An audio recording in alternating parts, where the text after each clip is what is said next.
السلام علیکم گائز، کیسے ہیں آپ سب لوگ؟ آئے مل کے ایک اور مزیدار سٹوری دیکھتے ہیں۔ ایک دفعہ کا ذکر ہے روشن سلطنت سولاریہ میں، جو زمردی جنگلات اور سنہری دریاؤں کے درمیان بسی ہوئی تھی۔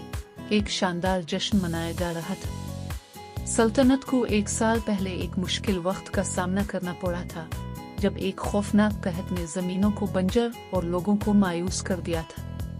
لیکن شاہی خاندان کی دانشمندی اور عوام کی یکجہتی کے ذریعے سلطنت نے اپنی نجات پائی۔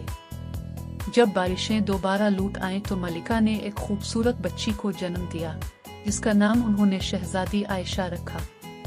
اس کی پیدائش امید اور شکر گزاری کی علامت بن گئی، کیونکہ وہ ایسے وقت میں آئی جب سلطنت پر خوشحالی اور نعمتوں کی برکتیں نازل ہوئیں۔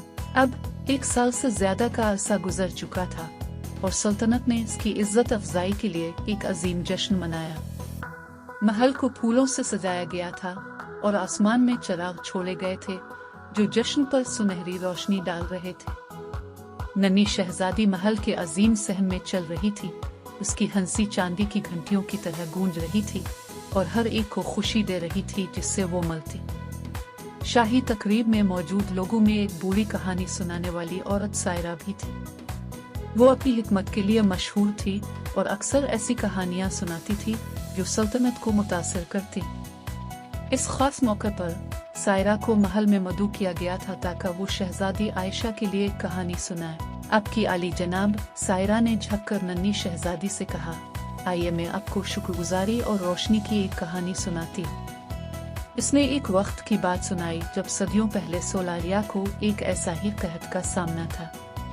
اس وقت ایک چھوٹی لڑکی کی مہربانی، جس نے اپنے خاندان کے آخری بیجوں کو بو دیا، سلطنت کو بچا لیا تھا۔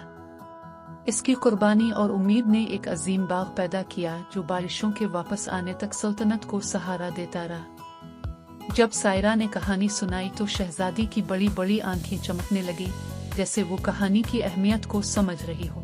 ملکہ کہانی سے متاثر ہو کر بولی، جس طرح وہ لڑکی ہماری تاریخ میں روشنی بنی، اسی طرح عائشہ بھی نسلوں تک امید اور شکر گزاری کی علامت بنے گی۔ اس دن سے شہزادی عائشہ کی سالگرہ کو سلطنت بھر میں شکر گزاری کے دن کے طور پر منایا جانے لگا۔ لوگ درخت لگاتے، کھانے بانٹتے اور کہانیاں سناتے تاکہ اتحاد، امید اور مہربانی کی اہمیت کو یاد رکھا جا سکے۔ شہزادی عائشہ اپنے نام اور اپنی سلطنت کی وراثت کی اہمیت کو جان کر پروان چڑھی۔ وہ ایک عقل مند اور رحمدل رہنما بنی جس سے ملنے والا ہر شخص محبت کرتا، اور یوں سلطنت سولاریہ اس کی نرم روشنی کے سائے میں ترقی کرتی رہی، ہمیشہ ان نعمتوں کی شکر گزار رہی جو وہ لے کر آئے۔ اگر آپ کو میری سٹوری اچھی لگی ہو تو اسے لائک، شیئر، سبسکرائب کرنا نہ بھولیے گا۔ خدا حافظ۔